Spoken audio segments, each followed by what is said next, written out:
Buenas.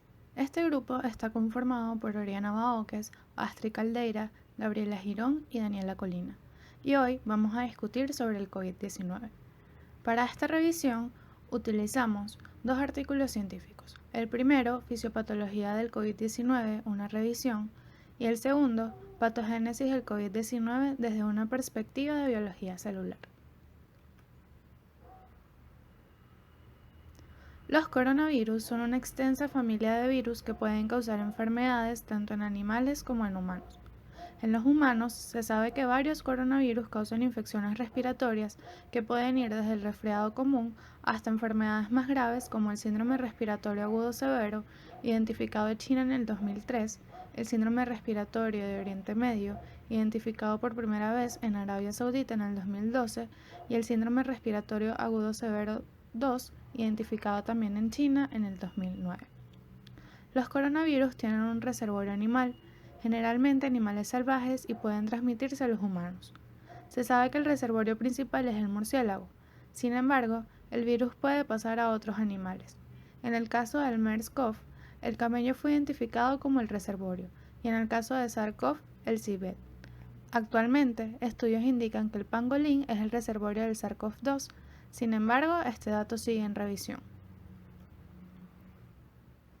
En diciembre del 2019 se produjo una serie de enfermedad respiratoria atípica aguda en Wuhan, China, la cual se extendió rápidamente a otras áreas y se descubrió que el SARS-CoV-2 era el responsable. Este brote comenzó originalmente a través de una transmisión zoonótica asociada con el mercado de mariscos en Wuhan.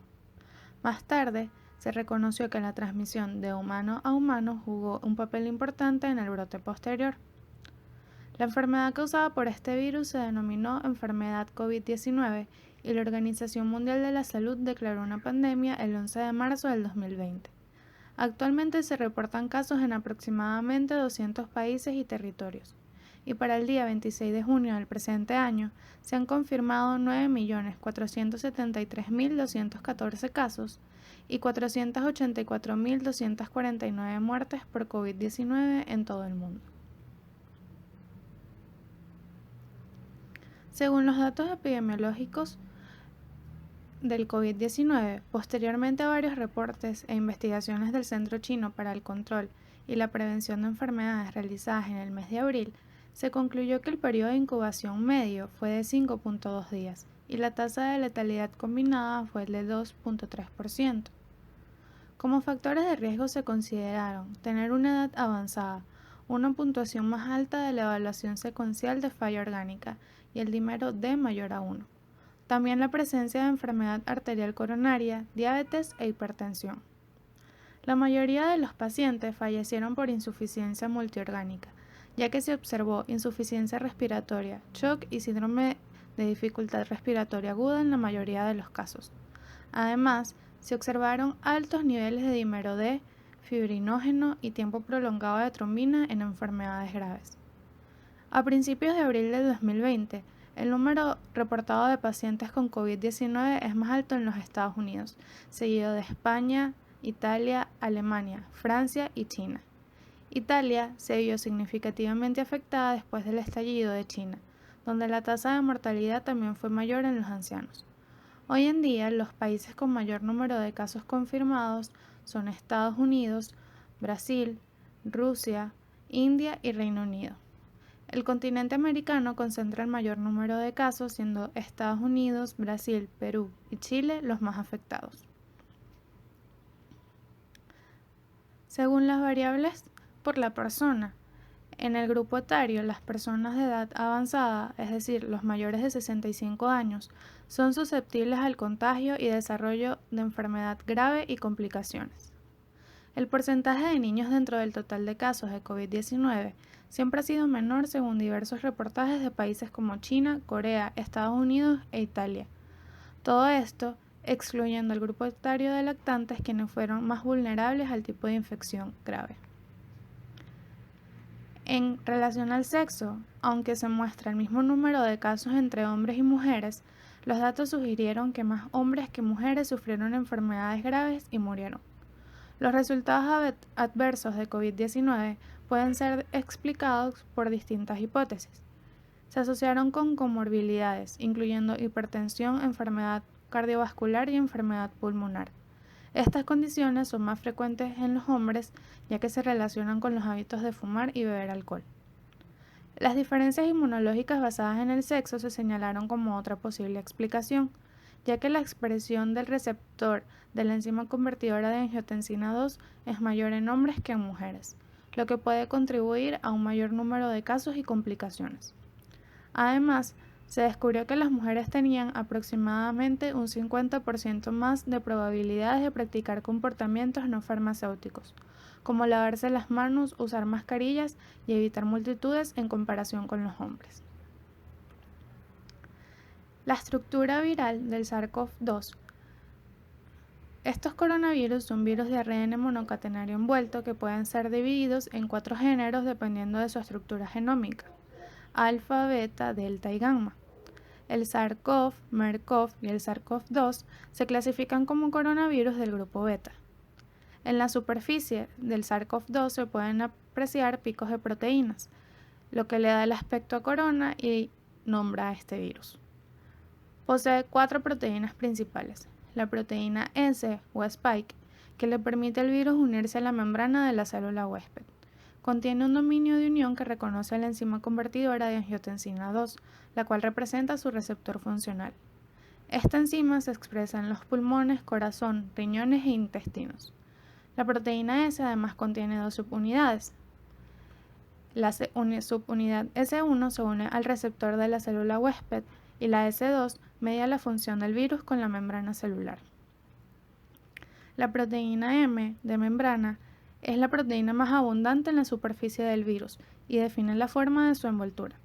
Puede considerarse como el organizador central para el ensamblaje del coronavirus e interactúa con las otras proteínas estructurales. La proteína E de envoltura es la proteína más pequeña y cumple con varios roles. Es una proteína integral en el ensamblaje y liberación del virus de las células huésped, y durante la replicación viral se localiza en gran medida en el sitio del tráfico intracelular, más específicamente en el retículo endoplasmático y en el aparato de Golgi. Debajo de la superficie de las proteínas se encuentra la envoltura viral, que deriva de la membrana de la célula huésped. Esta es una capa de grasa que al tener contacto con jabón se descompone y mata el virus. Por eso es tan importante el constante y apropiado lavado de las manos. Por último está la proteína N de nucleocapsid, que se encuentra unida a la única cadena de ARN del virus, donde está contenida toda la información genética para poder replicarse. Esta proteína se encarga de inhibir los mecanismos de defensa de las células huésped y asiste al ARN en su replicación para poder seguir creando nuevas partículas virales. Mecanismo de invasión del SARS-CoV-2 en células huésped. El ciclo de vida del virus consta de 5 pasos: fijación, penetración o invasión, biosíntesis, maduración y liberación. Comencemos hablando de la fijación. Como ya se mencionó anteriormente, los virus poseen una proteína en su membrana llamada spike, proteína S o también al español espiga, la cual va a interactuar con su receptor, el cual está representado por la enzima convertidora de angiotensina 2. Esta enzima no solo se encuentra en el epitelio pulmonar, sino que también se puede encontrar en múltiples órganos, lo cual puede explicar la invasión y manifestaciones en esos niveles.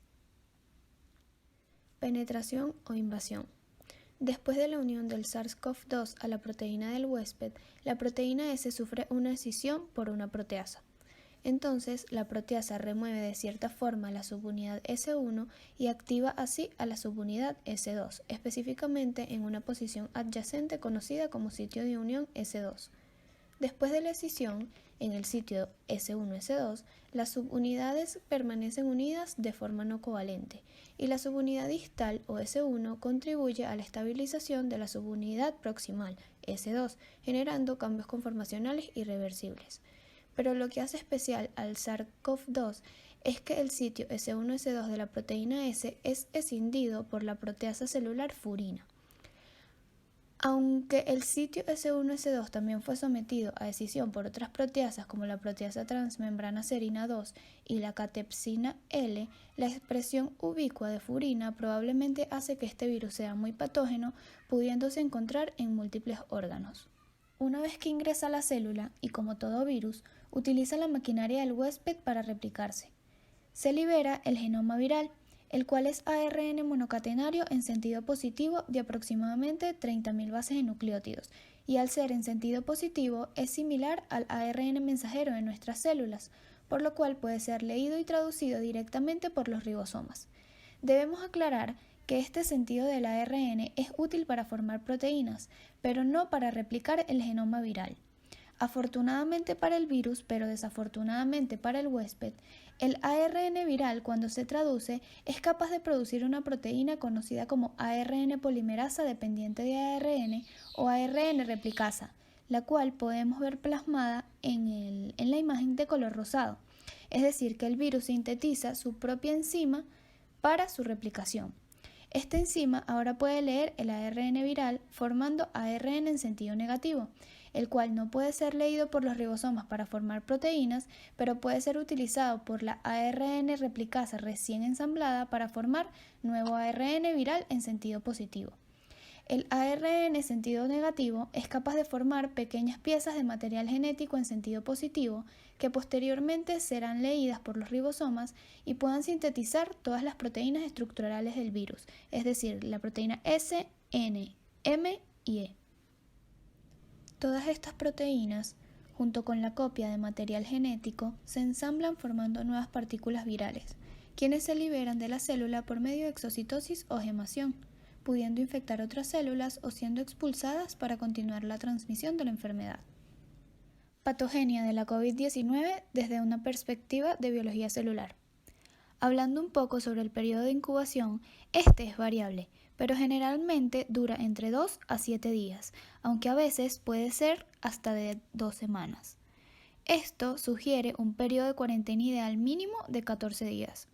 Además, se han establecido modelos matemáticos que asumen que la transmisión comienza 1 o 2 días incluso antes del inicio de los síntomas. Según las células que probablemente estén infectadas, la COVID-19 se puede dividir en 3 fases que corresponden a diferentes etapas clínicas de la enfermedad. Etapa 1. Estado asintomático 1 o 2 días iniciales de la infección. El virus inhalado se une a las células epiteliales en la cavidad nasal y comienza a replicarse. Los datos in vitro con SARS-CoV-2 indican que las células ciliadas son las principales células infectadas en las vías aéreas conductoras. En esta etapa hay propagación local del virus, pero una respuesta inmune innata limitada. El diagnóstico de rutina que se realiza hoy en día es la búsqueda de ARN viral en las muestras de secreciones respiratorias, saliva y de hisopado nasal o faríngeo, mediante la prueba de reacción en cadena de la polimerasa con transcriptasa reversa en tiempo real o RRT-PCR. Y aunque la carga viral puede ser baja, estas personas son infecciosas. En la siguiente gráfica se muestra la carga viral de color azul y los anticuerpos IgM e IgG de color verde y naranja respectivamente. En esta etapa se ha demostrado en PCR que la carga viral es alta en la mayoría de los pacientes, desde el inicio o incluso desde antes de la aparición de los síntomas. Sin embargo, no hay producción de anticuerpos. Etapa 2. Vía aérea superior y respuesta de la vía aérea conductora, próximos días de la infección. El virus se propaga y migra por el tracto respiratorio a lo largo de las vías respiratorias conductoras y se desencadena una respuesta inmune innata más sólida. Los hisopos nasales o el esputo deben contener el virus, así como los primeros marcadores de la respuesta inmune. En este momento, la enfermedad COVID-19 se manifiesta clínicamente de la siguiente manera. Entre los síntomas más comunes está la fiebre, tos seca y disnea. También se observó cefalea, mareos, debilidad generalizada, vómitos y diarrea. El curso de la COVID-19 va desde la infección asintomática hasta la neumonía grave que requiere ventilación asistida y es frecuentemente fatal. Mostrando la gráfica nuevamente, observamos que en esta etapa hay un aumento de la carga viral después de 3 a 5 días, para luego comenzar a disminuir de forma significativa alrededor del día 10, para bajar a niveles no detectables alrededor del día 21. Pero a diferencia de la primera etapa, en esta sí hay producción de inmunoglobulinas. La IgM aparece en los primeros 7 días de iniciados los síntomas en el 40 a 50% de los pacientes y desaparece aproximadamente el día 21. Además de esto, hay producción de IgG que comienza el día 14 y permanece en sangre a largo plazo, garantizando así memoria inmunológica. Etapa 3. Hipoxia, infiltrados de vidrio esmerilado y progresión a síndrome de dificultad respiratoria aguda. Aproximadamente el 20% de los pacientes infectados progresa la enfermedad en etapa 3, desarrollando así infiltrados pulmonares, que en algunos de estos casos culminan en una enfermedad muy grave. Las estimaciones iniciales de la tasa de mortalidad son de alrededor del 2%, pero esto varía notablemente con la edad. Ahora bien, continuando con la etapa 3, el virus llega a las unidades de intercambio de gases del pulmón e infecta principalmente a las células alveolares tipo 2, donde se libera un gran número de partículas virales y las células sufren apoptosis. Las unidades alveolares infectadas tienden a ser periféricas y subpleurales. Posteriormente, las áreas del pulmón perderán la mayoría de sus células tipo 2 y se activará la vía secundaria para la regeneración epitelial. Normalmente, las células tipo 2 son precursoras de las células tipo 1. Continuando con la etapa 3, esto conlleva un resultado patológico del SARS y COVID-19, que es el daño alveolar difuso con membranas hialinas, ricas en fibrina y algunas células gigantes multinucleadas. La cicatrización aberrante de la herida puede provocar cicatrices y fibrosis más graves que otras formas de síndrome de dificultad respiratoria aguda. La recuperación requiere una respuesta inmune innata y adquirida vigorosa y una regeneración epitelial, mientras que las personas de edad avanzada están particularmente en riesgo debido a su respuesta inmune disminuida y la capacidad reducida para reparar el epitelio dañado. Hablando un poco sobre el diagnóstico de elección en esta etapa, por un lado tenemos estudios radiográficos en el tórax, donde se observan infiltrados irregulares en uno o ambos campos pulmonares, mientras que también se pueden realizar tomografías donde es más común encontrar imágenes en vidrio esmerilado, infiltrados y engrosamientos de los septos. ¿Pero qué es un vidrio esmerilado? Esto es un patrón que muestra el aumento de la densidad pulmonar en forma difusa, geográfica o nodular. Esto se observa en tomografía computarizada de alta resolución y permite observar en su seno estructuras vasculares y bronquiales. Para culminar con las etapas, los pacientes con COVID-19 también se pueden clasificar según el curso de la enfermedad. En primer lugar, tenemos a los pacientes asintomáticos, que son aquellos cuya prueba de ácido nucleico da COVID positiva, pero no presentan ni síntomas ni signos clínicos, y la imagen del tórax es totalmente normal. En segundo lugar, tenemos a los pacientes que presentan un curso de enfermedad leve. Estos presentan síntomas de infección aguda del tracto respiratorio superior, como fiebre, fatiga, mialgia, tos, dolor de garganta, secreción nasal y estornudos. Y también pueden presentar síntomas digestivos como náuseas, vómitos, dolor abdominal y diarrea. La tercera es un curso de enfermedad moderada, donde los pacientes presentan neumonía, que es una fiebre recurrente más tos, pero no presentan signos de hipoxemia evidente y la tomografía computarizada de tórax presenta lesiones. En cuarto lugar, tenemos a los pacientes que están en un curso grave. Estos presentan neumonía con hipoxemia con una saturación de oxígeno menor a 92%. Por último, tenemos a los pacientes en estado crítico. Estos desarrollan un síndrome de dificultad respiratoria aguda y además pueden presentar shock, encefalopatías, lesión miocárdica, insuficiencia cardíaca, entre otras. Respuesta del huésped al SARS-CoV-2. En primer lugar está la inmunidad innata. Las células epiteliales, los macrófagos alveolares y las células dendríticas son tres componentes principales para la inmunidad innata en las vías respiratorias.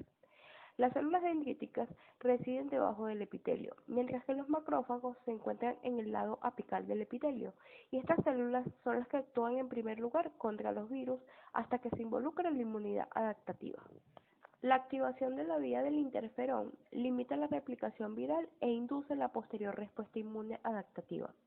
Por eso, los macrófagos tras verse infectados realizan presentación de antígenos a las células T. En este proceso se añade la presencia de patrones moleculares asociados a patógenos, los cuales son estructuras celulares que presentan los microorganismos como parásitos, virus y hongos, para su reconocimiento.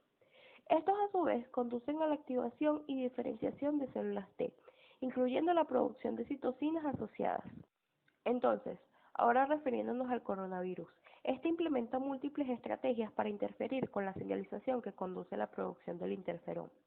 Dichas estrategias de amortiguación se encuentran estrechamente asociadas a la gravedad de la enfermedad.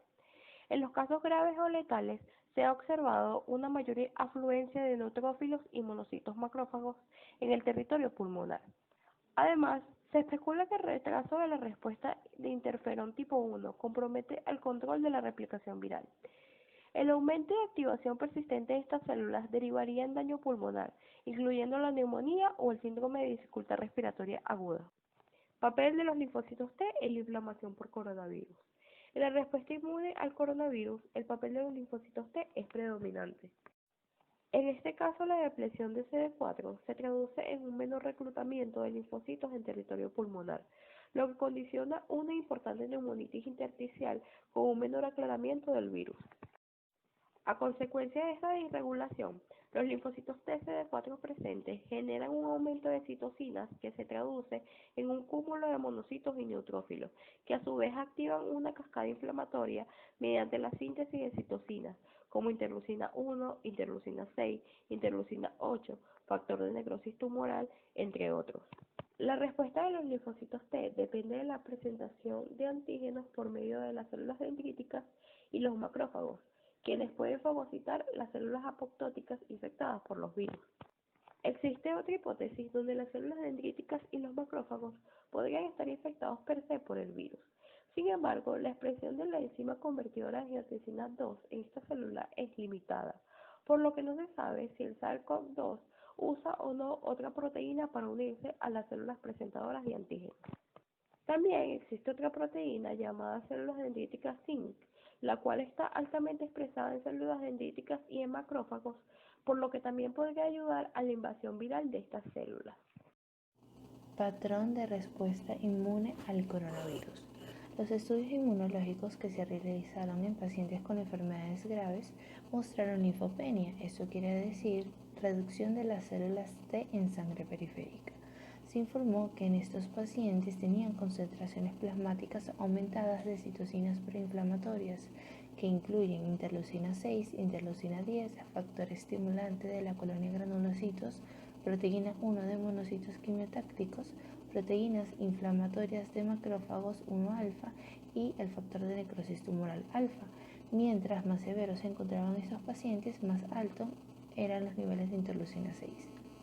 De igual forma, se pudo evidenciar en estos pacientes graves que había un aumento de 3 marcadores importantes, de la expresión de los CD69, de CD38 y CD44, de los subconjuntos de receptores TM3, PD1 y en las células TCD4 y CD8 positivo, al igual que el aumento de los natural killer miembros del grupo 2A, asociándose esto con un agotamiento de las células T, pudiendo esto haber llevado a la progresión de la enfermedad. Los pacientes infectados con SARS-CoV-2 expresaron un aumento del ligando de quimiosina 2, el ligando de quimiosina 3 y la quimiosina 10, cuya función en general es la de intentar eliminar el virus y reparar el daño al tejido. Específicamente, la citocina CXCL10 es un potente quimioatrayente de células que son reclutadas al sitio de la lesión y que pueden perpetuar aún más la tormenta de citocinas. Los autores sugieren que los altos niveles de CXCL10 pueden conducir directamente a daño pulmonar y a la apoptosis crítica de los linfocitos, lo que pudiera explicar la linfopenia presente en las enfermedades, así como la incapacidad de responder adecuadamente a las complicaciones secundarias tal como la neumonía. La expresión de CXCL10 y la linfopenia son características de los pacientes críticos de COVID-19. Otro hallazgo interesante en estos pacientes es que se observaron células T CD4 positivas patógenas aberrantes con interferón coexpresante gamma y factor estimulante de colonias de granulocitos y macrófagos, los cuales van a contribuir a la producción de células inmunes innatas, pero además de ellos pueden causar daño tisular en exceso. Entre las células inmunes innatas esperamos que la mayoría de ellos sean neutrófilos. Los neutrófilos pueden actuar como una espada de doble filo, ya que pueden inducir lesiones pulmonares. La mayoría de las células inmunes adaptativas infiltrantes que se observaron eran las células T, a pesar de que, como dijimos anteriormente, estas células T disminuyen. Los pacientes graves también mostraron células T citotóxicas que son patológicas. Estas van a ayudar a matar el virus, pero además contribuyen a la lesión pulmonar. Los monocitos circulantes van a responder a el factor de colonia. Los subconjuntos de monocitos inflamatorios, que rara vez existen en controles sanos, también se encontraron en un porcentaje significativamente mayor en los pacientes con COVID-19.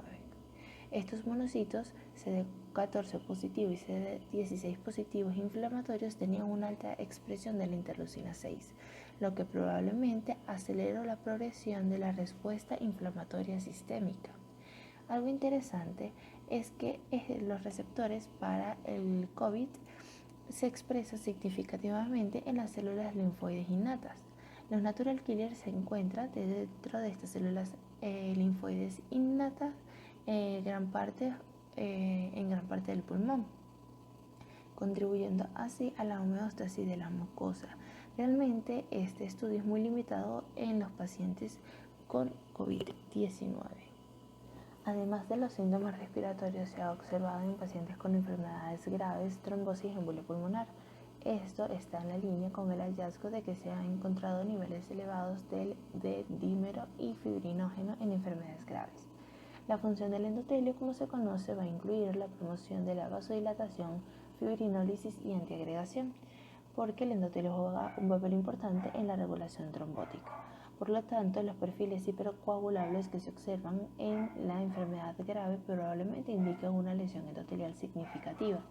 Las células endoteliales van a expresar también el receptor para la enzima convertidora de angiotensina 2. Por lo tanto, la permeabilidad microvascular resultante de dicha lesión endotelial puede que facilite la invasión viral. Ahora hablaremos del mecanismo de evasión inmunitaria. Los coronavirus están particularmente adaptados para evadir la detección inmune. La interferencia en el reconocimiento del interferón, el cross-linking intracelular y la señalización intracelular supone los tres modos fundamentales para lograr evadir la actividad inmunitaria. Como se ha indicado, la producción de este interferón de tipo 1 es de gran importancia con la intención de optimizar la liberación de proteínas antivirales, promover la fagocitosis por macrófagos y facilitar la protección de las células no infectadas. Las proteínas accesorias de los coronavirus pueden interferir en la señalización vía PAM de los receptores de tipo TOL durante la replicación para evitar así la activación. Dicha interferencia va a derivar en dos hechos. Por un lado, se va a facilitar la persistencia viral, mientras que por otro lado se generará un efecto negativo en las células natural killer o macrófagos y se altera la activación de las células TCD8 positiva. La respuesta innata, por lo tanto, se verá disregulada. Ambos fenómenos en conjunto se pueden acompañar de una producción inadecuada de citocinas que van a condicionar a un contexto proinflamatorio.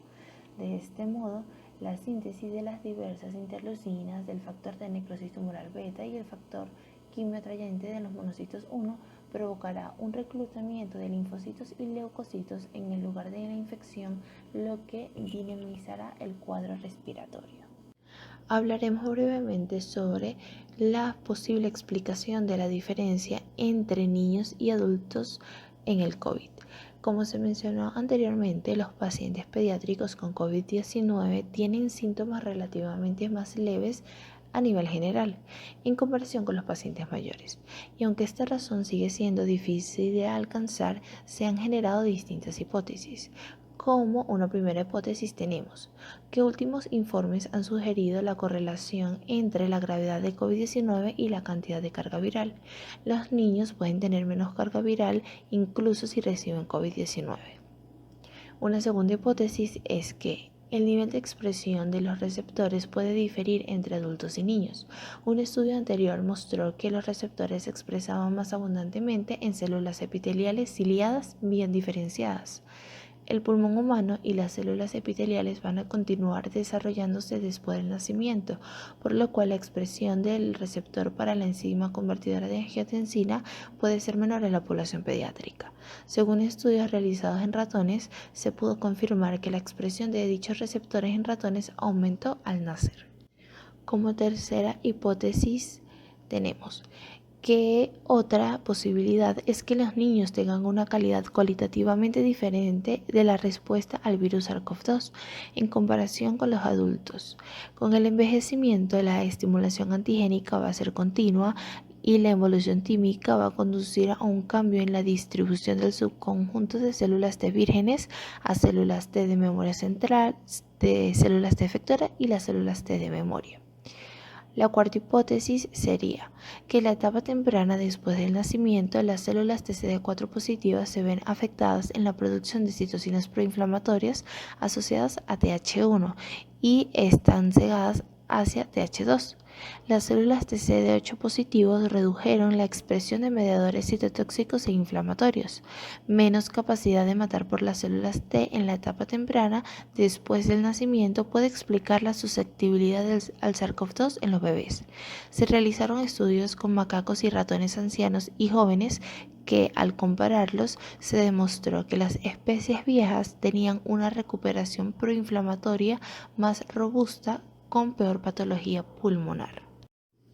Ya para terminar tenemos que la quinta hipótesis dice que también se ha sugerido que la respuesta inflamatoria en adultos y niños son muy diferentes. El envejecimiento va a estar asociado con el aumento de las citocinas proinflamatorias que gobiernan funciones de neutrófilos y se ha correlacionado con la gravedad del síndrome de distrés respiratorio agudo. La sexta hipótesis es que una última posibilidad es que la presencia simultánea de otros virus en los pulmones y vías respiratorias de la mucosa común en los niños pequeños pueda permitir que el virus del SARS-CoV-2 compita con ellos y limite su crecimiento. Los datos recogidos hasta el momento indican que el COVID-19 es una enfermedad causada por un coronavirus altamente transmisible, con una tasa de letalidad entre baja y moderada dependiendo de las comorbilidades y la situación geográfica. La pandemia de COVID-19 es un problema actual que afecta a personas en todo el mundo y sus estadísticas cambian minuto a minuto.